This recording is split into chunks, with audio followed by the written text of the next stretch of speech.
നീയാൽ കഴുകീണമേ. ഈശോമിശിഹായിൽ ഏറ്റവും സ്നേഹം നിറഞ്ഞവരെ, വലിയ നോമ്പിന്റെ 13ാമത്തെ ദിനത്തിൽ നാം പ്രവേശിച്ചിരിക്കുകയാണ്. ഇന്ന് നമ്മുടെ വിചിന്തനത്തിനായിട്ട് നൽകിയിരിക്കുന്ന തിരുവചന ഭാഗം വിശുദ്ധ ലൂക്കായുടെ സുവിശേഷം 5-ാം അധ്യായം 1 മുതൽ 11 വരെയുള്ള വാക്യങ്ങളാണ്. ഈ തിരുവചന ഭാഗത്തിന്റെ ആരംഭത്തിൽ നമ്മൾ കണ്ടുമുട്ടുകയാണ്, ദൈവവചനം ശ്രവിക്കാൻ ജനങ്ങൾ അവന്റെ ചുറ്റും തിങ്ങിക്കൂടി. ദൈവത്തിന്റെ വചനം ശ്രവിക്കുവാൻ യേശുവിന്റെ ചുറ്റും തിങ്ങിക്കൂടുന്ന ദൈവജനം. നമ്മുടെയൊക്കെ ജീവിതത്തിൽ നമ്മളൊന്ന് ചിന്തിച്ചു നോക്കണം, എത്രമാത്രം ദൈവവചനം ശ്രവിക്കാനുള്ള ഒരു തീക്ഷ്ണത എൻ്റെ ഹൃദയത്തിൽ ഉണ്ട്. ആ ഒരു തീക്ഷ്ണതയാൽ നിറയപ്പെട്ടുകൊണ്ട് വചനം ശ്രവിക്കുവാനായിട്ട് ഞാൻ തീവ്രമായിട്ട് ആഗ്രഹിക്കുന്നുണ്ടോ? പ്രിയമുള്ളവരെ, ആഗ്രഹിക്കുമ്പോൾ, നമ്മൾ ദൈവവചനത്തിന് വേണ്ടി ആഗ്രഹിക്കുമ്പോൾ വചനത്തിന്റെ കൃപ നമ്മളിലേക്ക് സമർത്ഥമായിട്ട് ഒഴുകും. ആരൊക്കെ ആഗ്രഹത്തോടു കൂടെ തമ്പുരാന്റെ അടുക്കൽ വന്നോ അവരുടെയൊക്കെ ജീവിതത്തിലേക്ക് ഈശോനാഥൻ കൃപ ചൊരിഞ്ഞിട്ടുണ്ട്. 10 കുഷ്ഠരോഗികള് സുഖപ്പെടുവാനായിട്ട് ആഗ്രഹിച്ചു, അവർക്ക് സൗഖ്യം ഉണ്ടായി. രക്തസ്രാവക്കാരി സ്ത്രീ സൗഖ്യപ്പെടുവാൻ ആഗ്രഹിച്ചു, അവൾക്ക് സൗഖ്യമുണ്ടായി. പ്രിയമുള്ളവരെ, നമ്മുടെയും ജീവിതത്തില് ഒന്നാമതായിട്ട് ആഗ്രഹിക്കുവാനായിട്ട് സാധിക്കണം. രണ്ടാമതായിട്ട് ഈ തിരുവചനത്തിൽ നമ്മൾ കണ്ടുമുട്ടുകയാണ്, ഈശോനാഥൻ ആ വള്ളത്തിൽ കയറി വള്ളം ആഴങ്ങളിലേക്ക് പോയി. ഈശോ പറയുകയാണ് വലയിറക്കാനായിട്ട്.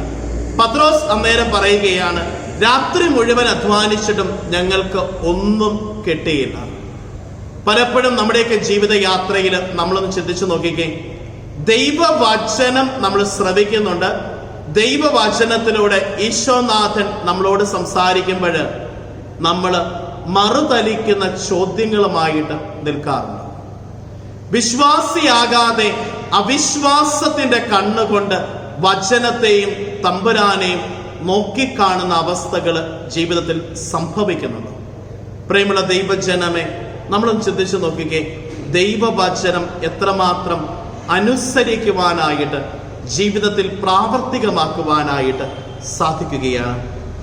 ശിമയോൻ പറഞ്ഞു, ഗുരു, രാത്രി മുഴുവൻ അധ്വാനിച്ചിട്ടും ഞങ്ങൾക്കൊന്നും കിട്ടിയില്ല, എങ്കിലും നീ പറഞ്ഞതനുസരിച്ച് ഞാൻ വലയിറക്കാം. അവൻ വലയിറക്കി, വല നിറയെ വലിയ മത്സ്യങ്ങളാൽ നിറയപ്പെട്ടു. അവന്റെ വള്ളം മാത്രമല്ല, മറിച്ച് അവന്റെ സുഹൃത്തുക്കളുടെ വള്ളം കൂടി നിറയപ്പെടുന്ന അവസ്ഥ സംഭവിക്കുകയാണ്. ആ മീനിന്റെ പെരുപ്പത്തെ പറ്റി ശിമയോനും കൂടെയുള്ളവരും അത്ഭുതപ്പെട്ടു എന്ന് പറയുകയാണ്. വചനത്തിൽ നമ്മൾ അടിയുറച്ച് വിശ്വസിക്കുകയും വചന പറയുന്ന അനുസരിച്ച് നമ്മൾ ജീവിക്കുകയും ചെയ്യുമ്പോൾ നമ്മുടെ ജീവിതത്തിലേക്ക് കൃപയുടെ സമൃദ്ധി സമർത്ഥമായിട്ട് ഒഴുകിയിറങ്ങും. പ്രിയമുള്ളവരെ, വീണ്ടും മൂന്നാമതായിട്ട് നമ്മൾ കണ്ടുമുട്ടുകയാണ്, അവരെ എല്ലാം ഉപേക്ഷിച്ച് അവനെ അനുഗമിച്ചു.